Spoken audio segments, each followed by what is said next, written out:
രാജവെമ്പാലകളടക്കമുള്ള പാമ്പുകളെ വളർത്തി കോടികൾ സമ്പാദിക്കുന്ന ഒരു ഗ്രാമമുണ്ടെന്ന് പറഞ്ഞാൽ നിങ്ങൾ വിശ്വസിക്കുമോ? ചൈനയിലെ സെജിയാങ് പ്രവിശ്യയിലെ സിസിക്കിയോ എന്ന ഗ്രാമത്തിലെ ആളുകളാണ് പാമ്പുകളെ കൃഷി ചെയ്യുന്നത്.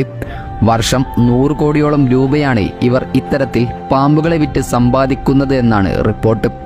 ഏതായാലും അവർ പാമ്പുകളെ എന്തിനാണ് കൃഷി ചെയ്യുന്നതെന്നും എങ്ങനെയാണ് കൃഷി ചെയ്യുന്നതെന്നുമാണ് ഈ വീഡിയോയിലൂടെ നമ്മൾ കാണാൻ പോകുന്നത്. 1980 കാലഘട്ടത്തിൽ യാങ് ഹോങ് ചാങ് എന്ന വ്യക്തിയാണ് പാമ്പ് വളർത്തൽ കൃഷിയുടെ സാധ്യതകൾ മനസ്സിലാക്കി ഈ ഗ്രാമത്തിൽ ആദ്യമായി പാമ്പുകളെ വളർത്താൻ ആരംഭിച്ചത്.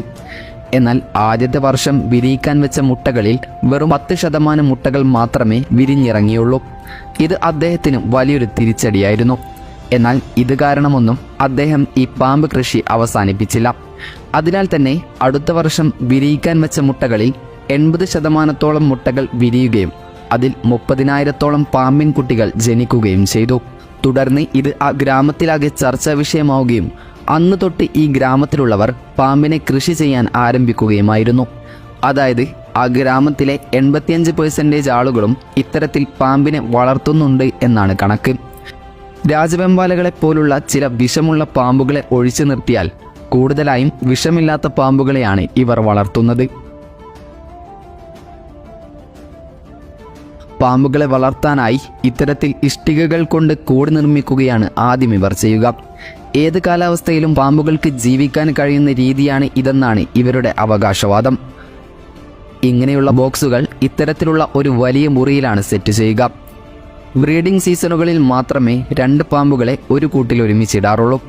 അല്ലാത്ത സമയങ്ങളിൽ ഒരു കൂട്ടിൽ ഒരു പാമ്പ് മാത്രമേ ഉണ്ടാവുകയുള്ളൂ. ഓരോ വർഷവും 20 മുതൽ 30 മുട്ടകൾ വരെയാണ് ഒരു പാമ്പ് ഇടാറുള്ളത്. ഇത്തരത്തിലിടുന്ന മുട്ടകളിൽ 90%-ഓളം മുട്ടകളും വിരിയാറുണ്ട് എന്നതാണ് മറ്റൊരു കാര്യം. 70 ദിവസത്തോളമാണ് മുട്ട വിരിയാനായി സമയമെടുക്കുക. പാമ്പുകൾ മുട്ടകളിട്ട് കഴിഞ്ഞാൽ ഒരു നിശ്ചിത സമയത്തിന് ശേഷം ഈ മുട്ടകളെല്ലാം മറ്റൊരു മണ്ണ് നിറച്ച ബോക്സിലേക്ക് മാറ്റുകയാണ് ചെയ്യുക. ഇങ്ങനെ മണ്ണിൽ കിടന്നാണ് പാമ്പിൻ മുട്ടകളെ ഇവർ വിരിയിച്ചെടുക്കുക. ഇത്തരത്തിൽ വിരിഞ്ഞിറങ്ങുന്ന പാമ്പിൻ കുഞ്ഞുങ്ങളെ എല്ലാം ഒരേ സ്ഥലത്ത് തന്നെയാണ് ഇവർ ഇടാറുള്ളത്.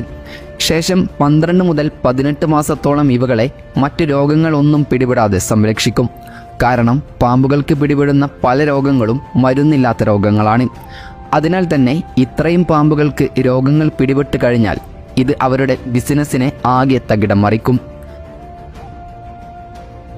ഇത്തരത്തിൽ കൃഷി ചെയ്യുന്ന പാമ്പുകൾക്ക് പ്രധാനമായും തവളകളെയും എലികളെയും മറ്റുമൊക്കെയാണ് ഭക്ഷണമായി നൽകാറുള്ളത്. പാമ്പിൻ്റെ പ്രായത്തിനനുസരിച്ചാണ് ഇവർ ഭക്ഷണം നൽകുക. പക്ഷെ എത്ര സുരക്ഷയുണ്ടെന്ന് പറഞ്ഞാലും ഈ തൊഴിൽ ഏറെ അപകടം പിടിച്ച ഒരു ജോലിയാണ്. പ്രത്യേകിച്ച് രാജവെമ്പാല പോലുള്ള പാമ്പുകളുടെ കടി കിട്ടിക്കഴിഞ്ഞാൽ പ്രോപ്പർ ചികിത്സ ലഭിച്ചില്ലെങ്കിൽ മരണം ഏറെക്കുറെ ഉറപ്പാണ്. പ്രധാനമായും ഇത്തരത്തിൽ കൃഷി ചെയ്യുന്ന പാമ്പുകളെ ഭക്ഷണമാക്കാനായി പാമ്പിനിറച്ചിക്ക് വേണ്ടി മാർക്കറ്റുകളിൽ എത്തിക്കുകയാണ് ചെയ്യുക. എന്നാൽ ചില പാമ്പുകളെ മരുന്നുകൾ ഉണ്ടാക്കാനായി പല ഫാർമസ്യൂട്ടിക്കൽ കമ്പനികളും ഉപയോഗിക്കാറുണ്ട്. കൂടാതെ പാമ്പുകളെ വൈൻ നിർമ്മിക്കാനായും ഉപയോഗിക്കാറുണ്ടത്രേ. പാമ്പുകളെ ഉപയോഗിച്ചുണ്ടാക്കുന്ന വൈനുകൾ കിഡ്നി സംബന്ധമായ രോഗങ്ങൾക്കുള്ള പ്രാചീന മരുന്നാണത്രേ. ലോകത്ത് പാമ്പുകളെ ഭക്ഷണത്തിനായി ഉപയോഗിക്കുന്ന ഏറ്റവും വലിയ രാജ്യമാണ് ചൈന. പൊതുവെ ഇന്ത്യക്കാർക്ക് പാമ്പുകളെ കാണുന്നതേ വെറുപ്പാണെങ്കിലും ചൈന, വിയറ്റ്നാം, തായ്ലാൻഡ് തുടങ്ങിയ രാജ്യങ്ങളിൽ പാമ്പെന്ന് പറഞ്ഞാൽ അവരുടെ പ്രധാന ഭക്ഷണ വിഭവമാണ്. ഇതുപോലെയുള്ള മറ്റൊരു ഗ്രാമമാണ് വിയറ്റ്നാമിലെ ലേമാറ്റ് എന്ന ഗ്രാമം. സ്നേക്ക് വില്ലേജ് എന്നാണ് ഇതും അറിയപ്പെടുന്നത്. 1000-ഓളം വർഷങ്ങളായി പാമ്പുകളെ ഭക്ഷണമാക്കുന്നവരാണ് ഇവിടത്തുകാർ. അവയെ പിടിക്കുന്നതും ഇണചേർക്കുന്നതും ഇവിടെ പതിവാണ്. പാമ്പ് വിഭവങ്ങൾ വിളമ്പുന്ന റെസ്റ്റോറൻറ്റുകളാണ് ഈ ഗ്രാമത്തിലെ മറ്റൊരു പ്രത്യേകത. ഇങ്ങനെ പാചകം ചെയ്യുന്നവയിൽ ഭൂരിഭാഗവും മൂർഖൻ പാമ്പുകളാണത്രേ. പാമ്പുകളെ കഴിക്കുന്നത് പൗരുഷത്തിൻ്റെ ലക്ഷണമായാണ് വിയറ്റ്നാമിലെ ആളുകൾ കരുതുന്നത്. ഇവയെ ഭക്ഷണമാക്കുന്നതിലൂടെ ശരീരത്തിന് കരുത്തും ലൈംഗിക ശേഷി കൂടുമെന്നും ഇവർ വിശ്വസിക്കുന്നുണ്ട്. ഇപ്പോൾ നമ്മുടെ മനസ്സിലേക്ക് സ്വാഭാവികമായി വരുന്ന ഒരു ചോദ്യമായിരിക്കും, കടിയേൽക്കാതെ എന്നും എങ്ങനെയാണ് പാചകക്കാർ പാമ്പുകളെ പിടിച്ച് കൊല്ലുന്നതെന്ന്. എന്നാൽ മിക്ക പാമ്പുകളും ഇവരെ കടിക്കും എന്നതാണ് സത്യം. ഇതിന് നല്ല വേദനയും കാണും. എന്നാൽ ഇവയെ പിടിക്കുമ്പോൾ തന്നെ വിഷം ഊറ്റിക്കളയുന്നതിനാൽ കടിയേറ്റ ആരും മരിക്കുന്നില്ല എന്ന് മാത്രം.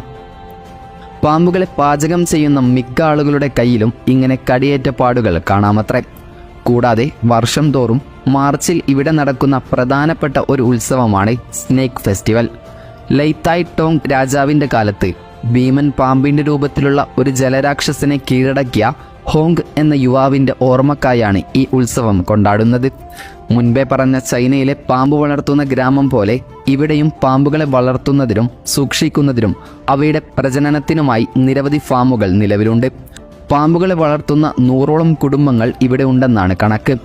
പാമ്പുകളെ വളർത്തുകയും പാമ്പുമാംസം ഉൽപ്പാദിപ്പിക്കുകയും ചെയ്യുന്ന 2 വലിയ ഫാമുകൾ ഗ്രാമത്തിലുണ്ടത്രേ. എല്ലാ ദിവസവും 1000ഓളം വിദേശ സഞ്ചാരികൾ പാമ്പുകളെ കാണാൻ വേണ്ടി മാത്രമായി ലേമാറ്റിലെത്തുന്നു എന്നാണ് കണക്കുകൾ. ഏതായാലും ഇത്തരത്തിലുള്ള ഒരു പാമ്പ് കൃഷി നമ്മുടെ നാട്ടിൽ തുടങ്ങിയാൽ എങ്ങനെയുണ്ടാകുമെന്നാണ് നിങ്ങൾക്ക് തോന്നുന്നത്? ഏതായാലും മറ്റൊരു ഇൻഫോർമേറ്റീവായ വീഡിയോയുമായി വരുന്നത് വരെ ഗുഡ് ബൈ.